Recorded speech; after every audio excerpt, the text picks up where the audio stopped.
विश्व की निगाहें इस वक्त यूक्रेन और रशिया पर टिकी हुई हैं। जी हां, और लगातार वहां पर जो चेन ऑफ इवेंट्स हो रहे हैं उस पर सबकी नजरें हैं कि आखिरकार कैसे यूक्रेन अपने आप को रूस के हमलों से बचाएगा। इस बीच बड़ी खबर आ रही है, आपको बता दें कि कीव में तेज धमाके की आवाज सुनाई दी है। यूक्रेन से ये बड़ी खबर, जिसमें रूस के 30 से ज्यादा टैंक तबाह कर दिए गए हैं यूक्रेन की ओर से, ये खबर मिल रही है।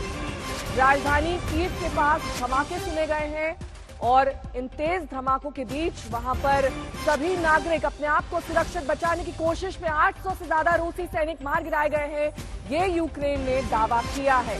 साथ ही साथ रूसी एयरक्राफ्ट भी नष्ट कर दिए गए हैं, ये भी यूक्रेन की ओर से दावा किया जा रहा है।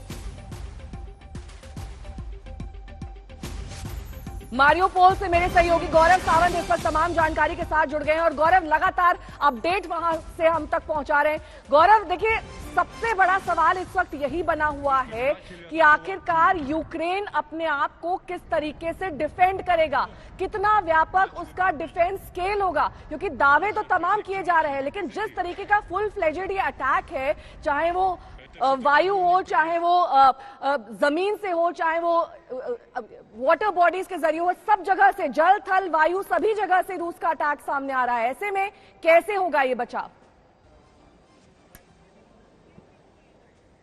इस समय यूक्रेन अपने आप को बचाने में जो उनके रक्षा मंत्रालय ने दावा किया है उसे सफलता मिली है। उन्होंने 3 बड़ी बातें की है।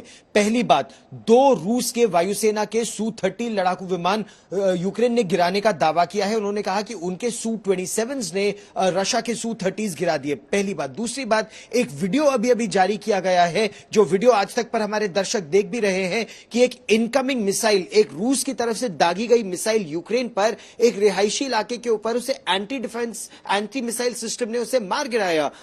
यानी जो रशिया का पिछले 24 घंटों में प्रयास था, नेहा, कि पूरे यूक्रेन के suppression of enemy air defence जिसे कहा जाता है, कि यूक्रेन का जितना भी एयर डिफेंस सिस्टम है उसे पहले ही दिन ध्वस्त कर दिया जाए, और इसीलिए यूक्रेन के 14 से ज्यादा एयरफील्ड्स पर जबरदस्त बमबारी और गोलाबारी हुई थी। उसके बावजूद रात में जब यह मिसाइल दागी गई कीव के ऊपर, उस मिसाइल को ध्वस्त कर दिया गया। यानी एयर डिफेंस सिस्टम अभी भी यूक्रेन में काम कर रहा है। दूसरी बात, तीसरी बात, रूस की तरफ से एक तस्वीर आई है कि S-300 सिस्टम, भारत ने S-400 सिस्टम जो अत्याधुनिक है वो खरीदे हैं, लेकिन जो यूक्रेन के पास S-300 सिस्टम है उसको रूस ने ध्वस्त कर दिया। तो जबरदस्त लड़ाई इस समय दोनों तरफ से यहां पर चल रही है यूक्रेन में, और रूस का जो पूरा प्रहार है वो पूरा का पूरा प्रहार इस समय राजधानी कीव पर है। लगता यही है कि उनका प्रयास जल्दी से जल्दी सत्ता परिवर्तन का है, और इसीलिए कल जो ओस्टोमेल एयरफील्ड,